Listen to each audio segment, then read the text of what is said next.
오늘은 요한복음 11장 1절부터 7절까지 말씀 가지고 나흘째 임하신 하나님의 사랑이라는 제목으로 하나님 말씀 증거하겠습니다. 결혼을 하기 위해서 저와 이제 예비 부부의 삶, 커플의 삶 공부를 하는 자매 형제들에게 첫 시간에 이제 그런 질문을 할 때가 있어요. 형제님, 이 자매와 왜 결혼하려 그래요? 자매님, 이 형제와 왜 결혼하려 그래요?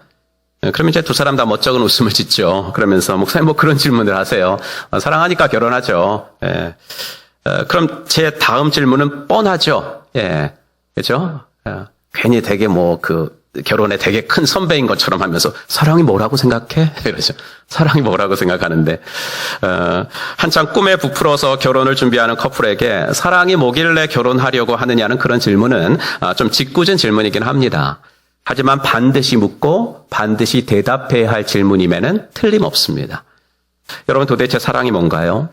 남녀 간의 사랑뿐만이 아니라 하나님도 우리를 사랑하신다 그러는데 사랑이 도대체 뭔가요? 사랑이라고 하면 하나님 사랑을 가장 많이 닮은 사랑은 이제 부모님 사랑이거든요. 그럼 부모님 사랑은 뭐예요? 쉽게 생각해도 그냥 줘도 또 주고 싶은 거, 그렇죠? 좋은 것만 주고 싶은 거, 그게 사랑의 모습이 아닐까 생각해요. 근데 날 때부터 맹인이라고요. 예수님, 이 사람은 왜 이렇게 태어났어요? 부모의 죄예요? 본인의 죄예요? 이렇게 물었죠. 그러니까 이 질문은 다르게 말해보면 이 사람은 부모의 죄든 본인의 죄든 하여튼 죄 때문에 이렇게 태어난 거니까 하나님의 사랑을 못 받고 태어난 거죠. 이렇게 물은 거죠.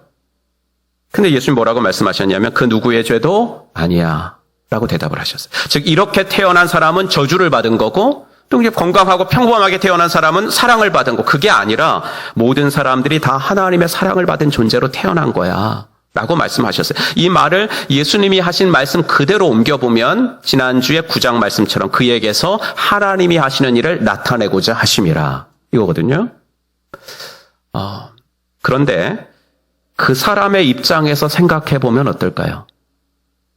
이 말이 그 사람에게 위로가 될까요? 그러니까 장애를 가지고 태어난 사람에게 당신이 그런 장애를 가지고 태어난 것은 하나님의 일을 나타내기 위함이에요. 이렇게 말한다면 그게 그 사람에게 위로가 되겠느냐는 거예요.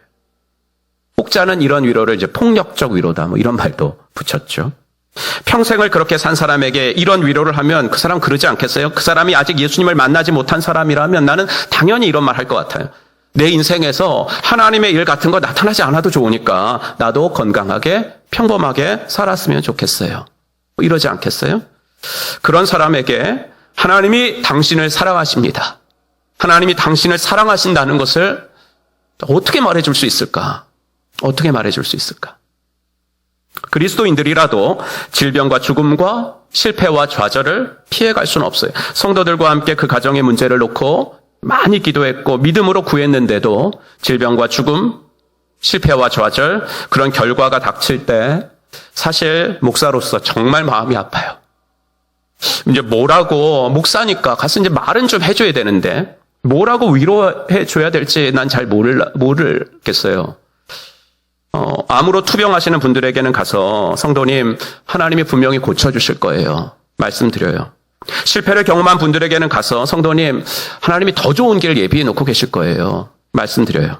어제도 장례식장회를 다녀왔지만 성도님, 아버지 천국에 가셨잖아요. 말씀드려요. 근데 여전히 안타깝고 슬퍼요.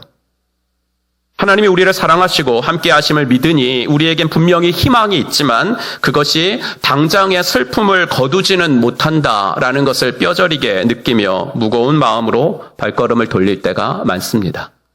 저는 오늘 요한복음에 기록된 7개의 표적 중에서 마지막 표적 중에 표적이라고 불리는 나사로 가족 이야기를 통해서 그러면 진정한 사랑이라는 것은 무엇이고 그 진정한 사랑을 받기 위해서 우리는 어떻게 해야 되는지에 대해서 잠시 말씀드려 보도록 하겠습니다.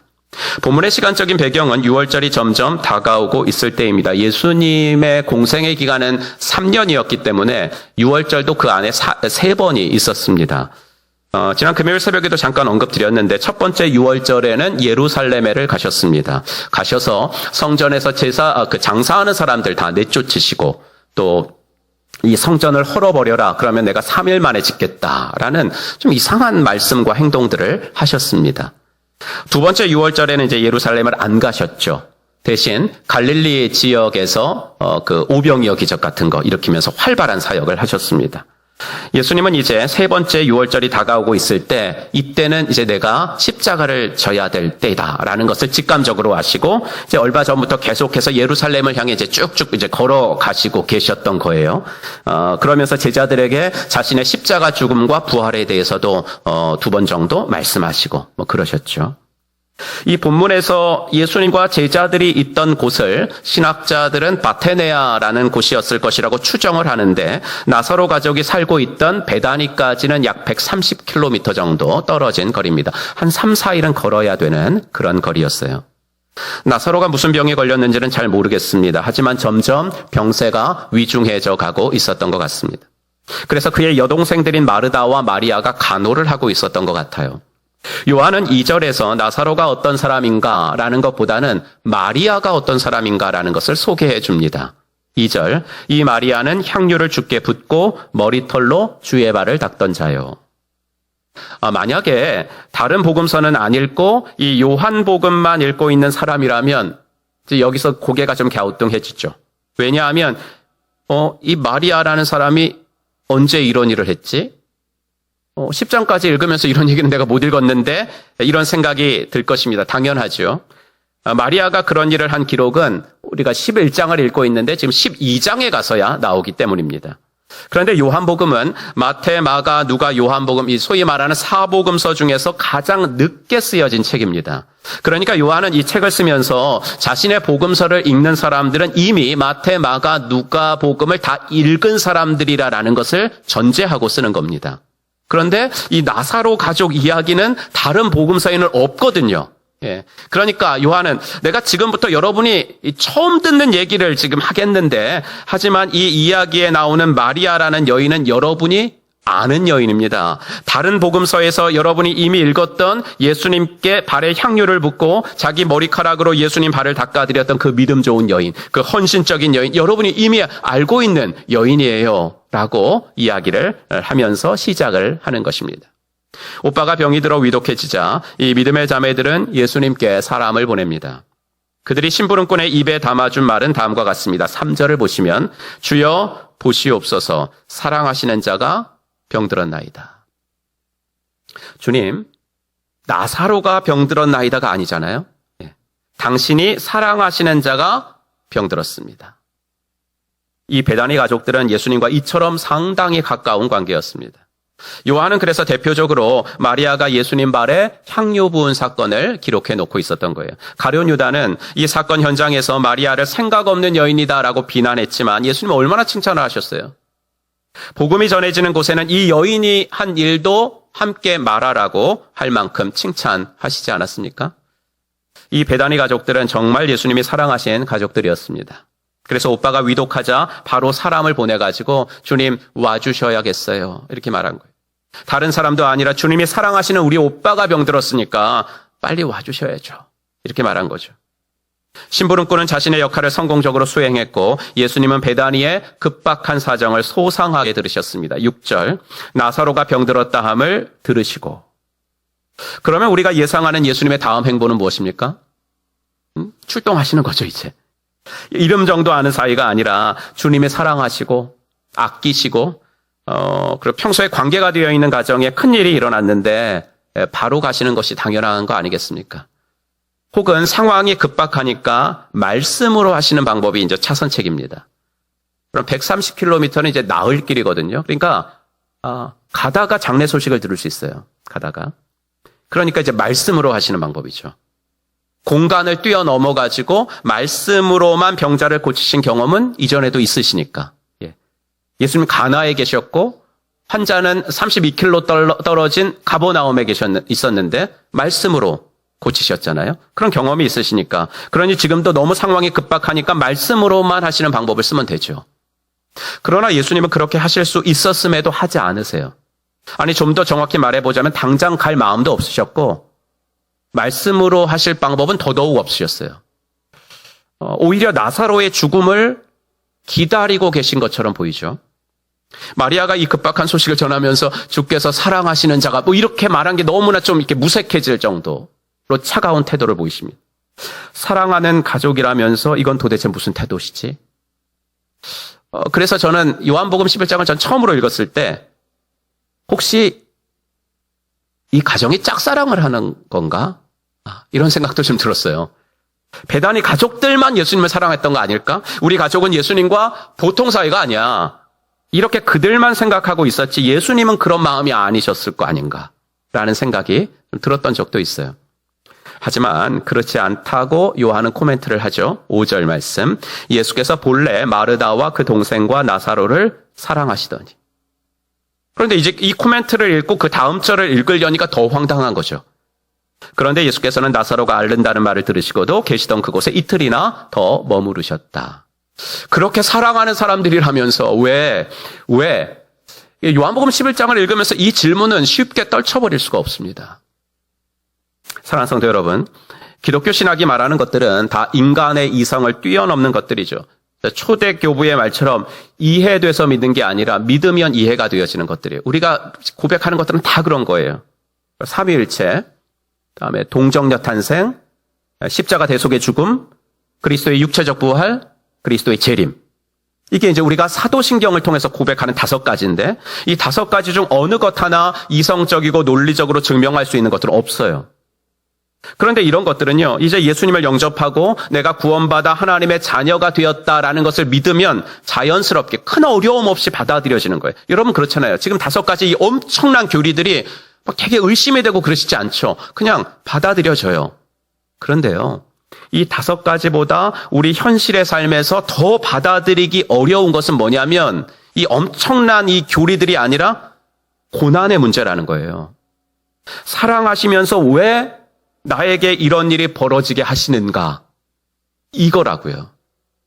이 고난의 문제는요, 앞서 말한 5가지 교리처럼 그냥 딱 한번 정리하고 나면 끝나는 문제가 아니라 내 인생에서 파도처럼 밀려오는 것이기 때문이에요.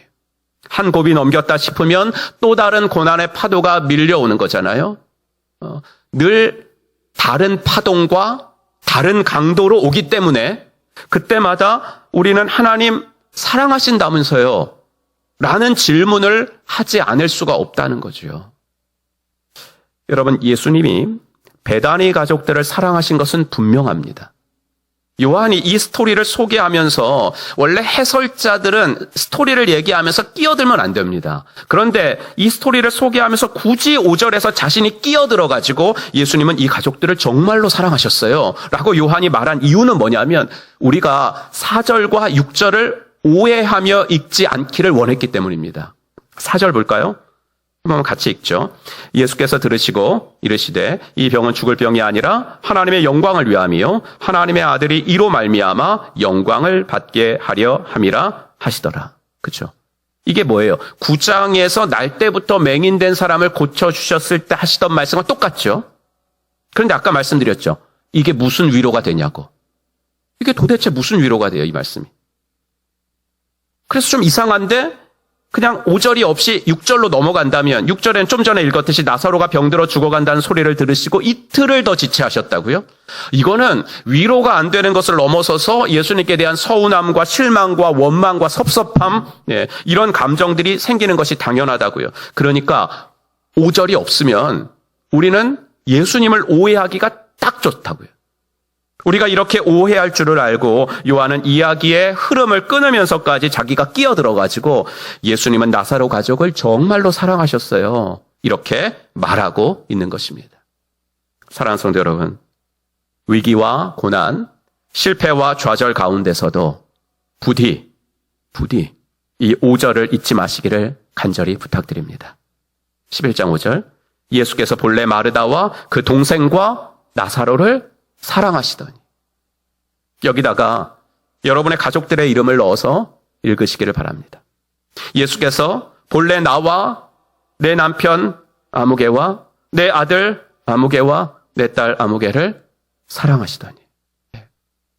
저는 설교를 준비하면서 몇 번이나 이렇게 읽어봤습니다. 여러분, 이 고백은 우리의 인생 어느 구간에서나 필요하지만 특별히 고난과 실패가 찾아와서 하나님의 일하심이 이해되지 않고 하나님의 사랑이 의심되는 인생의 순간에 이 고백은 더욱더 필요한 고백인 줄로 믿습니다. 사랑하는 성도 여러분, 위기를 만났을 때 우리는 당황하지요. 왜 당황하냐면 그 사건만 보기 때문에 그래요. 멀리 보지 못하고 크게 보지 못하고 전체적으로 통합적으로 보지 못하기 때문입니다.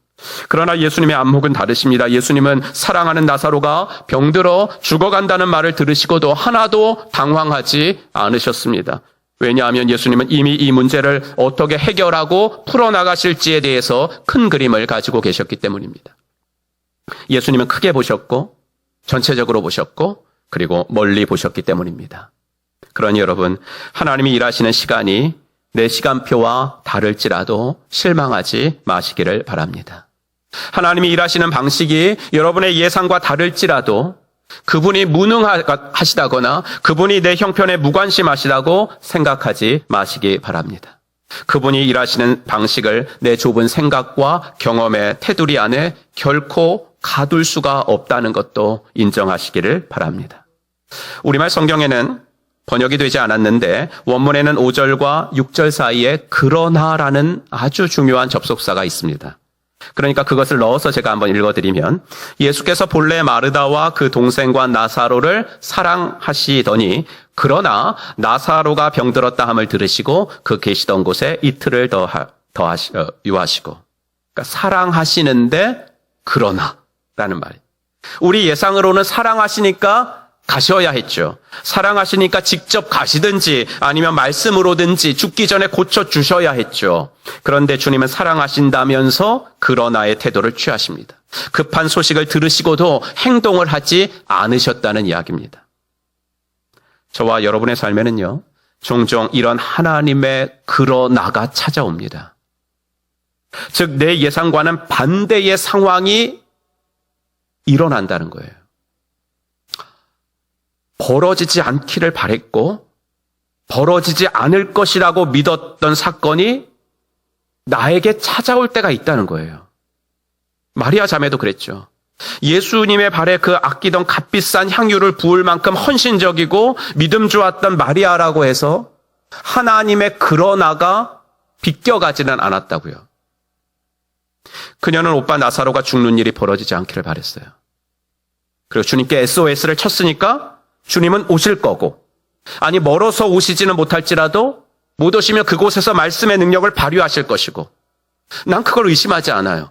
난 그것을 믿으니까 오빠 나사로가 허무하게 죽는 일은 결코 벌어지지 않을 것이라고 믿었어요. 그런데 그 일이, 그 원치 않았던 일이 벌어지고 말았다고요. 하지만 본문은 그리스도인들이 바로 이 순간에 붙들어야 할 것은 하나님의 사랑입니다. 하나님의 사랑입니다. 라는 것을 힘주어 강조하고 있는 거예요. 내가 이해할 수 없는 일이 벌어지지 않기를 그토록 간절히 바랬던 일이 내 인생에 찾아온다고 해도 성도는 그 위기와 고난과 좌절의 순간에 본래 하나님께서 마르다와 그 동생과 나사로를 사랑하시니라 그 주님이 나와 내 가족들도 내가 상상할 수 없을 정도로 사랑하고 계신다는 것을 믿어야 합니다. 라는 것을 요한은 강조하고 싶었던 거예요. 오늘 이 자리에도 하나님의 그러나 때문에 마음이 힘이 드신 분들이 계실 수 있어요. 지난 주간에도 그런 분들을 여러 분 만났는데 아마 그래서 오늘 이 설교를 준비했던 것 같아요. 바라기는 오늘 요한이 주는 이 하나님의 말씀을 꼭 붙드시기를 바랍니다. 예수님은 여러분과 여러분의 가족들을 아주 많이 사랑하고 계십니다. 사랑하시기 때문에 예수님은 여러분의 힘든 그 마음을 힘들게 하는 이 문제를 어떻게 해결하고 어떻게 다루어 나가실지에 대한 큰 그림과 계획을 그분은 이미 가지고 계십니다. 잠시 그러나의 태도를 취하시는 것은 그분께서 여러분과 여러분의 가족들의 인생에 또 다른 목적과 의도를 가지고 계시기 때문입니다. 4절을 보면 확실하죠. 세 번역으로 제가 읽어드리겠습니다. 예수께서 들으시고 말씀하셨다. 이 병은 죽을 병이 아니라 오히려 하나님의 영광을 드러낼 병이다. 이것으로 말미암아 하나님의 아들이 영광을 받게 될 것이다. 이 말씀은 나사로가 죽지 않을 거야. 그 말씀이 아니에요. 나사로가 고통당하지 않을 것이라는 말씀이 아니셨습니다. 그러나 걱정하지 말라고 하시는 것은 뭐예요? 내가 나사로를 다시 살릴 거다 이거죠. 살릴 것이고 그것을 통해서 너희 가족들은 더 놀라운 은혜를 경험하게 될 것이다 라는 말씀이죠. 그리고 예수님의 그 말씀대로 그대로 됐죠. 만약 예수님께서 이 급한 전보를 받으시고 바로 가셨다면 어떻게 됐을까요? 예수님은 나사로의 병을 당연히 고쳐주셨겠죠. 그리고 그 가족들은 역시 예수님이야. 내 부탁을 외면치 않으시고 바로 와주시는 주님 정말 최고예요. 감사했겠죠. 하지만 거기까지였겠죠. 딱 거기까지였겠죠. 그동안 숱하게 일으키셨던 아픈 사람들 고쳐주신 예수님이니까 우리 오빠도 고쳐주셨네. 거기까지였겠죠. 하지만 예수님이 분명한 의도와 계획을 가지시고 그 가정에 늦게 오심으로써 베다니 가족들이 경험한 하나님의 은혜는 얼마나 더 큰 것이었는지 우리들은 이미 알고 있잖아요. 유대 랍비 문헌들을 보면 이런 말이 있어요. 죽은 사람의 영혼은 죽은 후 사흘 동안은 다시 그 사람의 몸으로 들어가려고 애를 쓰면서 몸 주위를 맴돈다. 그러다가 그의 얼굴색이 변하는 것을 보면 그 영혼은 멀리 떠나버린다. 이제 시체가 부패하기 시작하면 멀리 떠나버린다 이거죠. 예수님은 어쩌면 이런 유대인의 사고를 아셨기 때문에 나사로가 죽은 지 나흘이 되는 시간에 베다니에 도착하셨을지 모릅니다. 나흘이라는 시간은 이제는 더 이상 손을 쓸 수 없는 시간. 더 이상은 어떠한 기대도 가질 수 없는 완전한 절망의 시간이라는 것을 아시고 예수님은 딱 그 시간에 맞추어서 도착을 하신 것입니다. 완벽한 타이밍에. 완벽한 하나님의 때에 주님은 완벽하게 일하시기 시작하셨다는 거예요. 그래서 우리가 이 찬송을 오늘 부른 겁니다. 날이 저물어 갈 때, 빈 들에서 걸을 때 그때가 하나님의 때. 내 힘으로는 안 될 때, 빈손으로 걸을 때 그때가 하나님의 때. 주가 일하시네, 주가 일하시네, 주께 아끼지 않는 자에게, 주가 일하시네, 주가 일하시네, 신뢰하며 걷는 자에게. 날이 저물어 가고 장소는 아무것도 구할 수 없는 광야고 그래서 내 힘으로 할 수 있는 것이 하나도 없을 때 그러나 그때 하나님이 그곳에 계셨고 우리 예수님이 그곳에 계셨고 그곳에서 내가 주님을 신뢰하면 바로 그때 주님이 일하신다는 이야기입니다.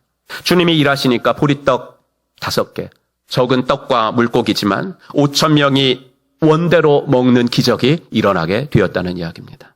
여러분 이것이 주님이 일하시는 타이밍이고 주님이 일하시는 방법이고 주님이 일하신 결과라는 것을 믿으시기를 주의 이름으로 축원합니다. 예수님은 나사로가 병들어 위독한 이 기회를 마리아 마르다가 예수님이 어떤 분이신지를 알게 되는 그 계기로 삼게 되기를 바라셨어요. 그저 병 고치시는 예수님 정도가 아니라 죽은 자도 살리시는 하나님의 아들 그리스도이심을 그 자매들이 눈으로 분명하게 보게 되기를 원하셨던 것입니다. 그래서 늦게 오신 겁니다. 하지만 이 자매들은 아직은 예수님의 그 깊은 마음을 알지 못했던 것 같아요. 그래서 이렇게 말하죠. 21절. 마르다가 예수께 여짜오되 주께서 여기 계셨더라면 내 오라버니가 죽지 아니하였겠나이다.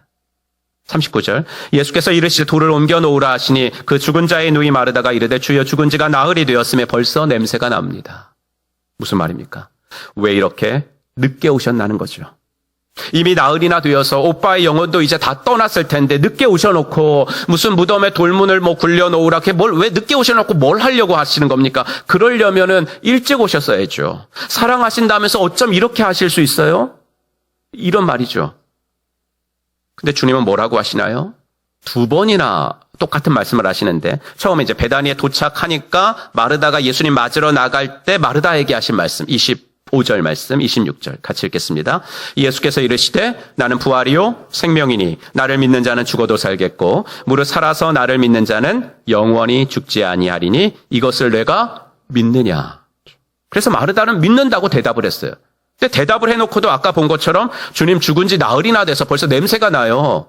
이렇게 말을 했다고. 그러니까 예수님이 40절에서 또 이 말씀을 하신 겁니다. 40절 예수께서 이르시되 내 말이 내가 믿으면 하나님의 영광을 보리라 하지 아니하였느냐. 이거죠. 아까 말하지 않았니? 나를 믿는 자는 영원히 죽지 아니하니니 이것을 내가 믿느냐고. 이 일로 통해서 너는 하나님의 영광을 보게 될 것이라고. 그러니까 내가 온 타이밍이 너가 기대한 것과 다를지라도 그 엇갈림마저 내가 너를 사랑하는 큰 사랑의 일부야. 그 엇갈림마저도 내가 너를 사랑하는 큰 사랑의 일부라는 것. 그러면은 너는 너가 기대한 때에 온 것보다 더 좋은 것을 받게 되고 더 큰 것을 보게 될 거야. 이 말씀이죠. 여러분, 이게 진정한 사랑입니다. 어제도 우리 목녀님 아버님 장례 예배를 드리면서 성도의 죽음은 복된 것입니다. 라는 제목의 설교를 했습니다. 왜냐하면 성도의 죽음은 끝이 좋은 것이기 때문입니다. 그러면 사랑은 뭐예요?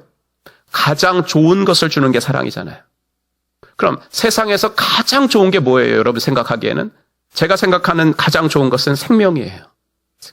그런데 생명에는 육적인 생명이 있고 영적인 생명이 있죠. 이 중에서 좋은 것은 당연히 영적인 생명이겠죠. 그러니까 그것을 주는 것이 진정한 사랑이죠. 육적인 생명을 좀 더 연장시켜주는 것보다 영적인 생명을 주는 것이 사랑이죠. 예수님은 나사로 가정에게 이것을 주신 거예요. 물론 나사로를 살려주심으로 그의 생명을 좀 더 연장시켜 주시기는 했죠. 하지만 그렇게 살아난 나사로는 또 언젠간 죽었겠죠. 하지만 예수님은 이 사건을 계기로 이 베다니 가족들이 하나님이 자신을 참으로 사랑하신다는 것과 예수님은 하나님의 아들 그리스도 메시아라는 것에 대한 확실한 신앙 고백이 자리 잡힐 수 있도록 정말 육신의 생명이 좀 더 연장되는 것과는 비교할 수 없는 가장 귀한 영적인 생명을 주신 거예요. 가장 귀한 것을 주었으니까 이게 진정한 사랑이라는 이야기입니다. 그러므로 우리도 이 땅에 살면서 당하는 여러 가지 아픔과 고난과 좌절 속에서도 하나님이 날 사랑하신다는 것을 믿어야 합니다. 나흘이나 되어서 벌써 냄새가 나나이다 라는 내 생각이 꺾어져야 됩니다. 주님, 제때에 와주셨더라면, 주님 조금만 일찍 와주셨더라면 이라는 내 뜻이 꺾여져야 합니다. 그때 우리는 깨닫게 될 것입니다. 주님이 나를 정말로 사랑하시는구나. 주님이 우리 가족들을 정말로 사랑하시는구나. 그래서 가장 좋은 것을 주시려고 일부러 늦게 오신 거구나. 사랑하는 성도 여러분, 바라기는 오늘 말씀을 통해서 여러분을 참으로 사랑하시는 주님의 큰 사랑을 다시 한번 확인하시기를 간절히 바랍니다. 내가 바라는 대로 되어야 사랑이라고 생각하는 내 뜻이 꺾여질 때, 내가 원하는 대로 이루어져야만 사랑이라고 생각하는 내 생각이 꺾여질 때 주님의 일하심이 시작될 수 있다라는 것을 꼭 확인하셔서 나흘째 되는 날에 임하신 주님의 역사가 여러분들의 삶에도 충만히 임하시기를 예수님의 이름으로 축복합니다. 기도하겠습니다.